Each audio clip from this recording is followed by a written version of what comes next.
ایک دفعہ ایک صاحب میرے پاس آئے, کہنے لگے کہ میں آپ کے بیانات سے بہت متاثر ہوا ہوں. آفیسر تھے وہ. میں نے کہا چلو کوئی تو انسپائر ہوا نا. اچھا یہ بھی ایک بات بتا دوں, یہی ناظم آباد میں جب میں نے یہ ٹاپک شروع کیا نا, 2 شادیاں کو رواج ڈالو, میرے بیانات پر مسجد میں پابندی لگی ہے. ایسا مجھے مسجدوں سے نکالا ہے. یہ تو میں یہاں آیا تھا تو میں سوچ رہا تھا یہ وہی والی مسجد ہے جہاں سے مجھے نکالا تھا, تو مجھے خیال ہے نہیں یہ وہ والی نہیں ہے. تو یہ تو اب لوگوں میں تھوڑا ظرف پیدا ہو گیا ہے کہ یہ سننے لگے ہیں, کم از کم سننے کی برداشت پیدا ہو گئی ہے. ورنہ ہمیں یاد ہے وہ دن بھی کہ بیان پر پابندی لگی تھی اس لیے کہ اس نے 2 شادیوں کی بات کی کیوں ہے, اس بیس پر. حالانکہ ٹاپک یہ نہیں تھا, بیچ میں تھوڑی سی بات آ گئی تھی.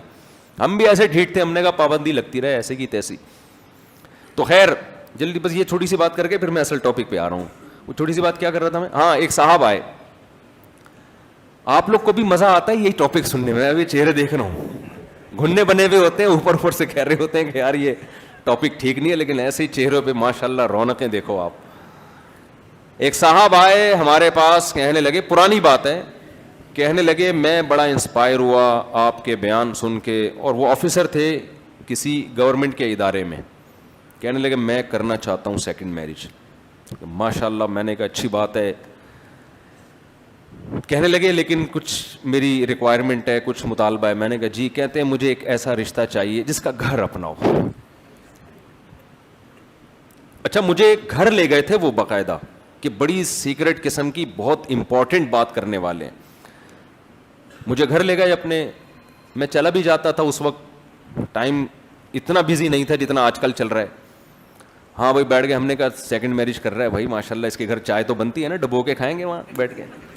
تو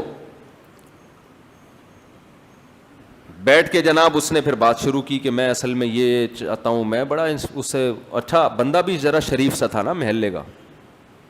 میں نے کہا ماشاءاللہ بڑی خوشی ہوئی. کہتے ایک یہ ہے کہ کوئی ایسا ہو جائے کہ گھر اس کا اپنا ہو. میں نے کہا کہ اچھا چلو, اول تو ہم رشتے کراتے نہیں, لیکن کوئی ایسا رشتہ آیا کہ لڑکی کا گھر اپنا ہو گیا, اول تو ہوتا کہ نہیں ہے ایسا, تو چلو. دوسری بات یہ کہ اصل میں یہ چاہتا ہوں کہ وہ میری والدہ کی بھی خدمت کرے. پہلی وائف میری والدہ کی خدمت نہیں کرتی. میں نے کہا مزید, کہنے کہ مزید یہ کہ اپنا خرچہ وہ خود اٹھائے. اپنا خرچہ وہ بولے خود اٹھائے. تو اس وقت یہ لوگ نہیں تھے. مجھے بڑا غصہ آیا. مجھے یاد ہے کہ شاید مجھے رونا آ رہا تھا اس وقت کہ یار ہم اتنی محنت کر رہے ہیں ایک چیز سمجھانے کے لیے, اس کا یہ رزلٹ نکل رہا ہے سوسائٹی میں. خدا کے بندے. اچھا اس کہتے مجھے اولاد بھی نہیں چاہیے اس سے. یار تو پاگل آدمی ہے, تو کیا تجھے شرم نہیں آتی یہ بات کرتے ہوئے؟ تھوڑا سا سوچ لیتا نا. اگر تجھے کوئی ایسا رشتہ بالفرض مل بھی رہا ہے تو کر لیتا, مجھے کیوں بتا رہے بیٹھ کے؟ ہم نے تو کسی پہ پابندی نہیں لگائی. آپ کو جن شرطوں پہ کوئی رشتہ مل جائے آپ کریں, لیکن آپ ہمارے سامنے یہ شرطیں لگا رہے ہیں کہ میں اس طرح سے کرنا چاہتا ہوں. کون سا تیر مار لے گا بھائی تو اس طرح سے کر کے؟